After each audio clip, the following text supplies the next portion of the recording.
Somewhere in New York tonight, somebody is crying over a basketball team. Not because of what happened, because of how long they waited. Maybe it's a father sitting in his living room staring at a television screen long after the game has ended. Maybe it's a grandfather who never thought he'd live to see this day. Maybe it's somebody standing in the middle of Manhattan, surrounded by thousands of strangers who suddenly feel like family. The tears aren't about basketball, they're about time. They're about memory. They're about waiting so long for something that you start wondering if it was ever real in the first place. The New York Knicks are NBA champions. That's the headline. That's what every sports network will tell you. That's what every newspaper will print. That's what every social media account will post. But headlines disappear. The real story is how one of the most important franchises in sports found its way back to the center of the basketball world. Because championships don't create motion. Motion creates championships. And long before the Knicks lifted a trophy, something else was happening. Something bigger. The city could feel it. Because before this was a basketball story, it was a New York story. And New York is different. Every city has a basketball team. Very few teams become part of a city's identity. The Knicks belong to New York the way the skyline belongs to New York, the way the subway belongs to New York, the way ambition belongs to New York. You don't just root for the Knicks, you inherit them. Some people inherit family businesses. Some people inherit property. In New York, people inherit Knicks fandom. A father passes it to a son. A mother passes it to a daughter. Generation after generation, hope passed down like a family heirloom. That's why Madison Square Garden is different. People call it the Garden, like it doesn't need a full name. Like everybody already knows, because they do. The Garden isn't just an arena. It's a stage, a cathedral, a pressure cooker, a place where legends are remembered and expectations never leave. The building remembers everything. Willis Reed walking onto the floor when his team needed him most. Walt Frazier turning basketball into art. Patrick Ewing carrying an entire city's hopes on his shoulders. John Starks diving into the hearts of fans who saw themselves in his fight. Different eras, different players, different dreams. The same city, the same expectation, the same question. When will the Knicks matter again? That's what makes this story so unusual. The Knicks remained relevant even when they stopped winning. Think about that. Most teams disappear when they lose. The Knicks didn't. People still talked about them, argued about them, complained about them, made fun of them, defended them. The attention never left. The trust did. And there is a difference. Attention can be inherited. Trust has to be earned. For years, New York kept showing up, through bad seasons, through failed plans, through false starts, through promises that never became reality. New coaches arrived, new stars arrived, new expectations arrived. The results rarely did. Yet the city stayed. That's not normal. Most relationships don't survive disappointment forever. Most people stop believing eventually. New York didn't. The city became a case study in loyalty, not because the Knicks gave fans reasons to stay, because the fans gave the Knicks reasons to matter. And that's a powerful lesson. Sometimes the thing carrying an organization isn't the organization itself. It's the people who refuse to give up on it. For years, the Knicks felt stuck, not dead, not irrelevant, stuck. And there's a difference. Dead things don't generate conversation. Dead things don't create emotion. Dead things don't sell hope. The Knicks still did all of that. The problem wasn't attention. The problem was motion. Everything felt frozen. The city kept waiting for the next star, the next savior, the next miracle, the next shortcut. And every year, the same conversation returned. Maybe next season, maybe next year, maybe next time. The waiting became part of the identity. Kids grew up, parents got older, entire generations came and went. The championship drought stopped being a statistic. It became a family story. Think about how unusual that is. There were grown men and women who had spent their entire lives hearing about Knicks championships from somebody else. Their father saw one, their grandfather saw one, their uncle saw one. They didn't. The glory lived in photographs, in stories, in memories borrowed from another generation. And yet they still believed. That's the thing about New York. The city can be impatient. The city can be demanding. The city can be ruthless. But when New York believes in something, it believes completely. That's why failure hurts so much here, because the expectation is never average. The expectation is greatness, and for decades, the Knicks carried the weight of that expectation without being able to fulfill it. Then something changed. Not overnight, not dramatically, not in a way that made national headlines. The funny thing about motion is that it rarely arrives looking important. When people tell stories about success, they usually start at the moment success becomes visible. But that's not where momentum starts. Momentum starts in quieter places. Momentum starts before anybody notices. Momentum starts before anybody believes. Momentum starts when a few people decide to move in a direction and keep moving, even when nobody is watching, even when nobody understands, even when the results haven't arrived yet. And that's exactly where the next chapter of this story begins. Not with a championship, not with a parade, not even with a playoff run. It begins with a decision. A decision most people didn't realize would change everything. A decision involving a point guard from Dallas named Brunson. And that's where the motion really begins. When people look back on success, they usually assume it was obvious. That's one of the biggest lies hindsight tells. Success always looks inevitable after it happens. Before it happens, it usually looks questionable, sometimes even foolish. That's where the Knicks found themselves. The city was tired. The fan base was tired. The organization had spent years chasing answers that never quite became solutions. And if we're being honest, New York had seen this movie before. The big name, the big promise, the big expectations, the big disappointment, again and again and again. So when the Knicks signed Brunson, the reaction wasn't universal excitement. It was skepticism, questions, doubt. Was he worth the money? Could he lead a franchise? Could he handle New York? Could he carry expectations that had crushed players with bigger names and bigger resumes? Those questions weren't coming from haters. They were coming from people who had been disappointed before. People who had learned to protect themselves from hope. Because hope can be expensive, especially in sports. But while everybody else was debating the contract, the Knicks were studying something else. Character, leadership, dependability. The things that don't always show up in highlights. The things that don't always trend on social media. The things that win after the cameras stop rolling. The organization wasn't betting on a superstar. They were betting on a leader. And that's a very different bet. Because stars attract attention. Leaders create motion. The world often confuses the two. A star can sell tickets. A leader changes culture. And culture was exactly what New York needed. Not another headline. Not another promise. A foundation. Think about how unusual Brunson's story really is. He wasn't marketed as the future face of the NBA. He wasn't entering New York with the aura of a chosen one. He wasn't arriving with the expectation that he'd become one of the most important Knicks of his generation. He simply arrived with a reputation. Work hard, compete, show up, repeat, over and over. Nothing flashy, nothing complicated. Just consistency. And consistency is underrated because it isn't dramatic.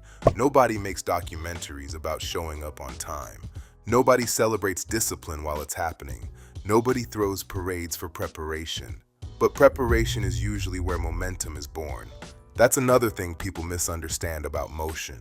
They think motion starts when the crowd notices. It doesn't. Motion starts when the habits change, when the standards change, when the expectations change, long before the spotlight catches up. And that's exactly what began happening in New York. At first, it was subtle, a different energy, a different confidence, a different belief, not among the fans, inside the building. Organizations can feel momentum before the public does. Players can feel momentum before the media does. Leaders can feel momentum before the standings reflect it. And little by little, the Knicks started becoming something they hadn't been in a long time. Reliable. That might not sound exciting, but reliability is powerful. Because reliability creates trust, and trust creates belief, and belief creates momentum. Most people spend their lives chasing excitement. The most successful people chase consistency. That's true in basketball. It's true in business. It's true in relationships. The things that last are usually built by people willing to do ordinary things extraordinarily well. That's what New York was beginning to see in Brunson. Not perfection, dependability. And New York respects dependability.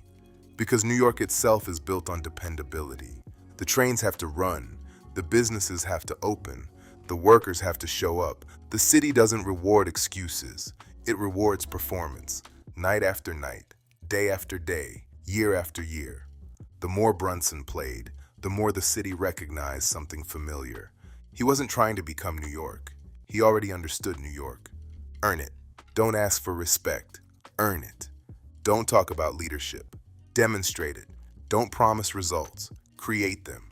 And little by little, something started happening. The criticism got quieter. The trust got louder. The city started believing, not because somebody told them to, because they saw evidence. That's how belief works. Real belief isn't built through speeches. It's built through proof. One game, one moment, one performance at a time. And before long, people started asking a different question. Not, was Brunson worth it? But, could Brunson be the guy every generation searches for? The guy capable of carrying the weight, the guy capable of handling the pressure, the guy capable of becoming part of Knicks history. And for the first time in a very long time, New York liked the answer. But Brunson wasn't the whole story. Because no movement is built alone, no championship is built alone, and no culture changes because of one person. The Knicks were building something bigger than a roster. They were building alignment, and that's where the motion truly starts to accelerate. Most people think championships are built with talent. Talent matters, but talent alone has never guaranteed anything. Every year, talented teams fail. Every year, talented people underperform. Every year, organizations with resources fall short because talent can open the door, but trust is usually what walks through it. And that's where the Knicks began separating themselves, not because they suddenly discovered great players, because they started building something that couldn't be measured on a stat sheet. Alignment, the kind of alignment that looks simple from the outside but is incredibly difficult to create. Everybody moving in the same direction, everybody understanding the mission, everybody sacrificing for something bigger than themselves. That's where the Villanova connection enters the story. Josh Hart, Mikal Bridges, Jalen Brunson. To casual fans, these were basketball moves. To the people paying attention, they were culture moves. Because long before they shared a locker room in New York, they shared something else. Trust. Trust built through years. Trust built before contracts. Trust built before expectations. Trust built before the spotlight. And trust is one of the most valuable assets any organization can possess. That's true in sports. That's true in business. That's true in life. Most people spend years trying to build high-performing teams. The smartest organizations spend years building high-trust teams because high-trust teams move faster, communicate better, recover quicker, and perform under pressure. The Knicks weren't just acquiring players. They were importing chemistry, importing relationships, importing belief, and that's a different strategy entirely. The world often celebrates individual greatness. The people who build lasting success understand the power of collective belief. That's one of the hidden lessons inside this story. Most people think momentum comes from talent. Often it comes from alignment. When everybody starts pulling in the same direction, things move differently. Conversations change, expectations change, results change, momentum begins to stack. That's exactly what started happening in New York. The wins became more consistent, the confidence became more visible, the identity became clearer. And maybe that's the most important word in this entire story: identity. For years, the Knicks had players. For years, the Knicks had talent. For years, the Knicks had moments. But they didn't always have an identity. Now they did. Tough, resilient, connected, disciplined. The city recognized itself again. That's something outsiders often miss. The best sports teams usually reflect the cities they represent. The Knicks weren't just winning games. They were beginning to look like New York. And New York noticed. Because cities know when something is authentic. They know when something is forced. They know when something is real. This felt real. You could feel it in the arena. You could feel it in the conversations. You could feel it in the energy around the team. The city wasn't celebrating championships yet, but it was celebrating progress. And progress matters, because the world tends to focus on outcomes. The people who understand momentum focus on progress. Progress is evidence. Progress is proof. Progress is the signal that something is moving. That's why momentum is so powerful. Momentum doesn't arrive all at once. It accumulates, quietly, patiently, almost invisibly, until suddenly it feels obvious. Think about how many things in life work that way. Businesses, careers, relationships, health. Most breakthroughs aren't sudden. They simply become visible. The work was happening long before anybody noticed. That's exactly what was happening with the Knicks. The outside world was still debating, still questioning, still waiting to see if it was real. Inside the building, the belief was already growing. Because belief compounds just like momentum does. One person believes, then a few people believe, then a team believes, then a city believes, and eventually, the world has no choice but to pay attention. That's the stage the Knicks were entering. No longer a hopeful story, no longer a rebuilding story, no longer a feel-good story. Now expectations were real. Now pressure was real. Now the possibility of greatness felt real. And that's where the challenge changes. Because building momentum is difficult. Protecting momentum is even harder. Every movement reaches a point where belief alone is no longer enough. At some point, the results have to arrive. At some point, the pressure gets heavier. At some point, potential must become reality. That's where this story begins to shift. Because the Knicks were no longer trying to prove they belonged. Now they were trying to finish what they started. And that's where the weight of history comes rushing back. The ghosts, the expectations, the decades of waiting, the burden of being the team that might finally do it. The city could feel it. The players could feel it. The organization could feel it. The question wasn't whether the Knicks had motion anymore. The question was whether they could turn that motion into a championship. And that's where the pressure becomes unlike anything most people will ever experience. Because now the dream is close enough to touch. And sometimes that's when things become the hardest. The closer you get to something meaningful, the heavier it becomes. The closer you get to success, the more responsibility comes with it. The closer you get to the top, the less room there is for mistakes. The Knicks had built the momentum. The city had regained belief. The culture had changed. The identity had returned. Now there was only one thing left to do: finish the story. Building momentum is difficult. Protecting momentum is harder. Finishing the job might be the hardest thing of all. Because once success becomes possible, pressure changes. The dream that once felt distant suddenly feels close enough to touch, and that's when expectations become heavy. The Knicks had spent years trying to become relevant again. Now they had become something far more dangerous. Contenders. No more moral victories. No more rebuilding narratives. No more excuses. The city wasn't asking whether the Knicks were improving anymore. The city was asking whether they could win it all. And that's a completely different burden. Because New York doesn't measure itself against participation. New York measures itself against greatness. The closer the Knicks got, the louder the pressure became. Every game carried history. Every possession carried expectation. Every mistake felt magnified. Every victory felt meaningful. The city watched everything.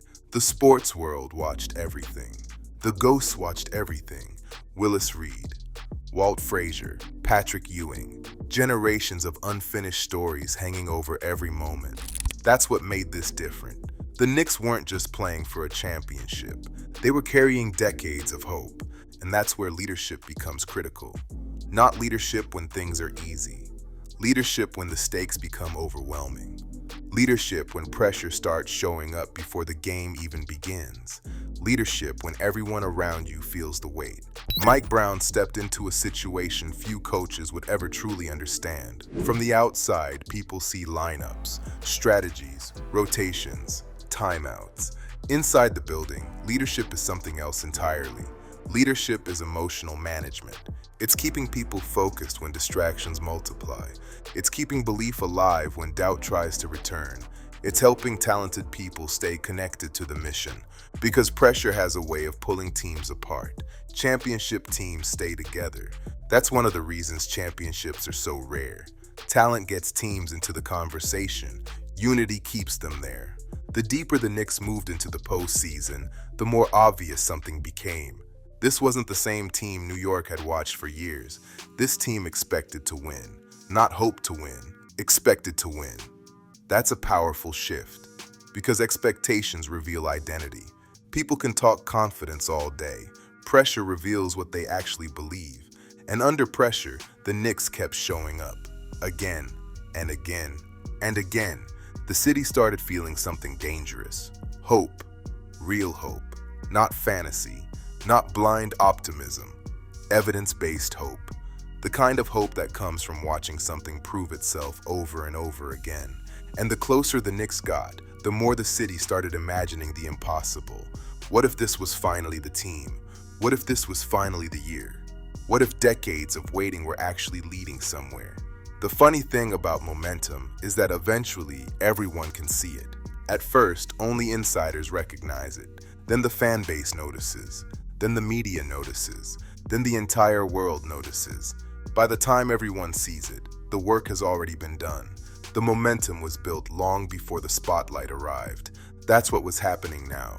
The basketball world was finally noticing what New York had already felt. Something had changed. The franchise had changed. The culture had changed. The expectations had changed. The city had changed. Then the moment arrived. The moment every fan imagines. The moment every athlete dreams about. The moment every organization works toward. The final buzzer. For a second, everything stopped. Then everything exploded. The arena. The city. The emotion. The relief. The joy. The tears. Some fans screamed. Some fans cried. Some simply stared. Because after waiting for something long enough, sometimes it takes a moment to believe it's real. This wasn't just a championship. It was a release. A release of decades of frustration, decades of disappointment, decades of wondering, decades of waiting. The city erupted, not because basketball had returned to New York. Basketball never left. The city erupted because belief had finally been rewarded, because the story was finally complete, because the waiting was finally over. And yet, this is where most sports documentaries stop. At the trophy, at the celebration, at the parade, at the confetti. Vyral Motion starts asking a different question. What was the game hidden inside the game? What can we learn from this? Because the championship isn't the lesson. The championship is the receipt. The lesson is everything that happened before it. The lesson is that momentum is usually invisible while it's being built. The lesson is that trust compounds. The lesson is that alignment matters. The lesson is that culture matters. The lesson is that leadership matters. The lesson is that relationships matter. The lesson is that belief matters. Most people want outcomes. Very few people want process. Most people want recognition. Very few people want repetition. Most people want success. Very few people want the years required to become successful. That's why so many people quit. Because progress rarely looks dramatic. Progress often looks boring. The gym when nobody is watching. The work after everyone leaves. The small decisions. The ordinary habits. The repeated actions. Day after day. Month after month. Year after year. That's where momentum lives. The world celebrates outcomes. Builders obsess over momentum because builders understand something most people don't. By the time success becomes visible, the real work has already been done. That's true in sports. It's true in business. It's true in relationships. It's true in life. The Knicks didn't get motion when they won the championship. They got motion when leadership aligned. They got motion when culture changed. They got motion when trust returned. They got motion when relationships mattered. They got motion when belief became stronger than doubt. The trophy was simply the moment everybody else noticed. Maybe that's the blueprint hidden inside every meaningful achievement. The world sees the payoff. The builders respect the process. The world sees the celebration. The builders remember the sacrifice. The world celebrates the ring. But the ring was built long before anyone saw it. And that's how the New York Knicks got motion. More importantly, that's how motion works for teams, for brands, for creators, for businesses, for cities, for people. Momentum first, recognition second, always. That's the game behind the game.